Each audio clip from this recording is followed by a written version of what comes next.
This video is made for entertainment purpose only, but if something happens to you during or after watching this video, we are not responsible for it. After all, it's just a horror story. एक छोटे से गांव में एक कहानी सुनाई जाती थी। लोगों का कहना था कि रात को जब चांद चमकता है तब एक अनजानी खुशबू गांव के रास्ते से गुजरने लगती है।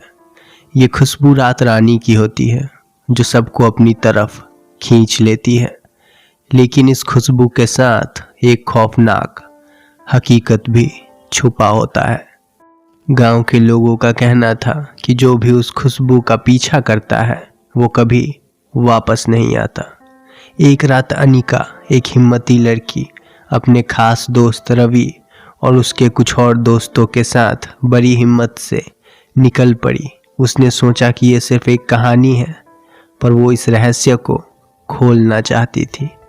जैसे ही रात का अंधेरा छा गया, उन्हें वो खुशबू महसूस हुई। क्या तुम सब ने ये महसूस किया? अनिका ने कहा। उसके दोस्तों ने डर से कुछ नहीं बोला, लेकिन उनकी आंखें घबराहट और डर दोनों दिखा रही थी। अनिका खुशबू की तरफ चल दी और रवि और बाकी दोस्तों ने उसका पीछा किया। वो खुशबू उन्हें एक पुरानी हवेली तक ले गई। हवेली का दरवाज़ा खुला था, जैसे कोई उन्हें बुलाने की कोशिश कर रहा हो।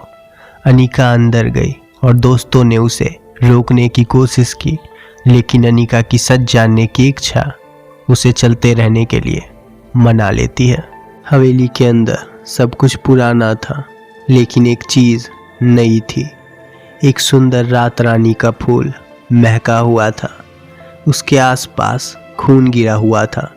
अनिका ने फूल की तरफ हाथ बढ़ाया, लेकिन जैसे ही उसने उस फूल को छुआ, एक भयानक आवाज़ सुनाई देती है। क्यों आई है तू यहाँ? अनिका डर गई, लेकिन उसने सोचा ये सिर्फ उसकी कल्पना है। उसने फूल को तोड़ा और तब सब कुछ बदल गया। रात रानी के फूल से कुछ निकलकर अनिका की आंखों में घुस गया। अनिका के चेहरे पे खुशी की लकीर बिखर जाती है और फिर अचानक उसके चेहरे का रंग उतर जाता है। रवि और बाकी दोस्तों ने सुना कि अनिका ने चीख के कहा, मुझे छोड़ दो, लेकिन उसकी आवाज़ अब उसके जैसी नहीं थी। उसके चेहरे पर एक भयानक मुस्कुराहट थी, जैसे वो किसी और की हो गई हो।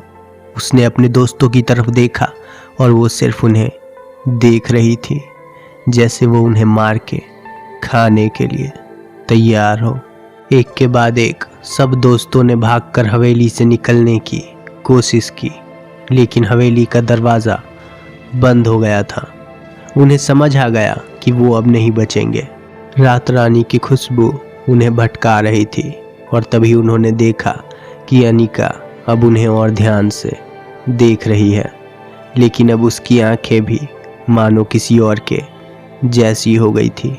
हवेली की दीवारें उनकी चीखों से गूंज रही थी, पर कोई मदद के लिए नहीं आता।